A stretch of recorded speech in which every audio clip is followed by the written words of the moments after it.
අද අපි මේ ගැඹුරු විමසුමෙන් බලන්නේ බෞද්ධ භික්ෂු විනයේ එන තුන්වෙනි පරාජිකාව ගැන.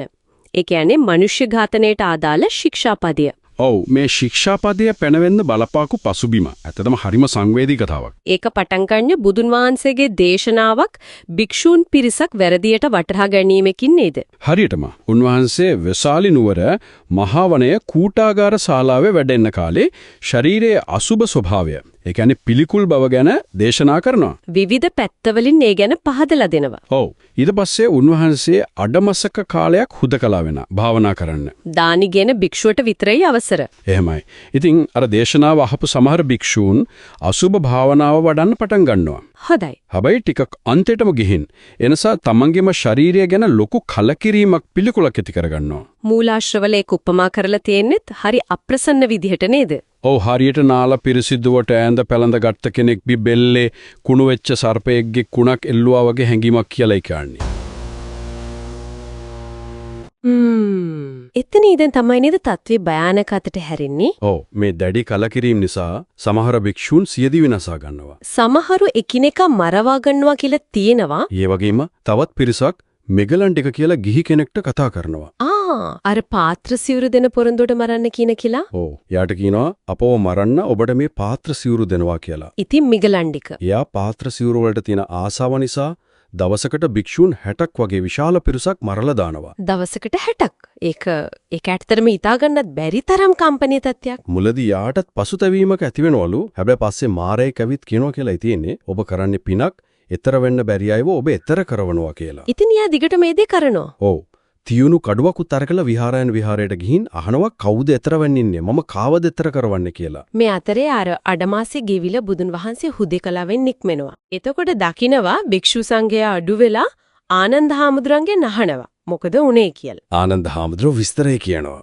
ඔව් ඊට පස්සේ බුදුන් වහන්සේ භික්ෂුන් රැස් කරවලා දේශනා කරනවා මේ සිය දිවි නසා ගැනීමත් අනුන් ලවා මරවා ගැනීමත් භික්ෂුවකට කොහෙත්ම සුදුසු නෑ අකපා කියලා. ඒ වගේම අර අසුබ භාවනාවේ අන්තවාදී පැත්තට පිළියමක් විදිහට ආනාපාන සති භාවනාව හඳුන්වලා දෙනවා.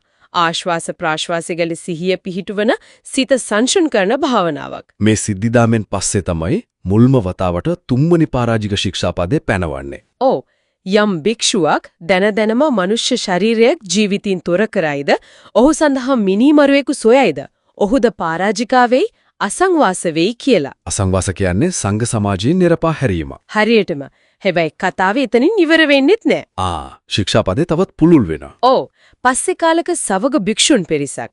මේ අය නිතරම විනය නීතිවල සීමාවන් හොයපු පිරිසක් විදියටයි සඳහන් වෙන්නේ. ඒ අය ලෙඩ වෙලා හිටපු උපාසකයෙක්ගේ රූමත් බිරිඳ ගන්න ආසාවක් ඇති කරගන්නවා. ඉතින් යාලා හිතනවා උපාසකයා මෙරුණොත් බිරිඳව ලබා ගන්න පුළුවන් කියලා. ඔව්.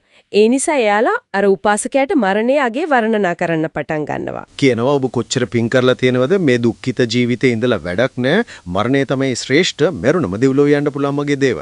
අර උපාසකයාත් භික්ෂුන් කියන දේ විශ්වාස කරනවා. කරලා එයා Tamanට අගුණ අසප්පාය ආහාර අරගෙන ලෙඩේ උත්සන්න වෙලා මැරෙනවා. එතකොට ගමේ අය ඒ වගේම අර බිරිඳ චෝදනා කරනවා මේ හාමුදුරුවෝ තමයි අපේ ස්වාමියාවන් මැරුවේ මරණය වර්ණනා කරලා කියලා. මේකත් බුදුන් වහන්සේට ආරංචි වෙනවා. ඔව් උන්වහන්සේ සවක භික්ෂුන්ට දොස් පවරලා ශික්ෂාපදේ තවත් පුළුල් කරනවා. ඒ කියන්නේ මරණය වර්ණනා කරන එකත් මේ ජීවිතෙන් වැඩක් නැහැ මැරෙන එක හොඳයි වගේ කතා කියලා කෙනෙක්ව මරණයට පොළඹවන එකත් පරාජිකා වරදක් වෙනවා. හරියටම. ඒ විතරක් නෙවෙයි මූලාශ්‍රවය තවදුරටත් පැහැදිලි කරනවා මිනිස්සෙක් කියන්නේ කවුද? ඒ කියන්නේ මෞකුස පිළිසිඳ ගත්ත මොහොතේ ඉඳන්ම ජීවිතයෙන් තොර කරනවා කියන එකේ තේරුම. ඔව් මිනිමරුවේ කොයනවා කියන එක මරණය වර්ණනා කරනවා කියන එකට මොනවද අයිති වෙන්නේ කියලා විස්තර කරනවා. ඒ කියන්නේ ඍජුව මරණ එක විතරක් නෙවෙයි. නෑ. අනදීල මරවන එක, දූතයෙක් යවන එක, වැරදි කෙනෙක්ව මරණ එක, වලක් කපලා ඒකට වැටිලා මැරෙන්න සලස්වන එක, විෂ දෙන එක. බය කරලා මරණයටපත් කරන එක පවා. ඔව් අප්‍රසන්න රූප ශබ්ද වලින් බය කරලා හරි එහෙම නැත්නම් ආසාවක් ඇති කරලා ඒක නැතිවීම නිසා දුකටපත් වෙලා මැරෙන තැනටපත් කරන එක හරි මේ වගේ ගොඩක් ක්‍රම ගැන සහ ඒවට ආදාළ විනය තීන්දුව ගැන සඳහන් වෙනවා. ඒ කියන්නේ මේ ශික්ෂාපදේ ඊටාම පුළුල්. පරාජික වෙනෝ කියන්නේ භික්ෂු ජීවිතේ බරපතලම වරද ආය ප්‍රකෘති තත්වයට ගන්න බෑ. හරියට දෙකට පැලුණු ගලක් පොගේ කියලා කියන්නේ. ආය සංදි කරන්න බෑ. සසනේ සම්පූර්ණයෙන්ම ඉවත් වීමක්.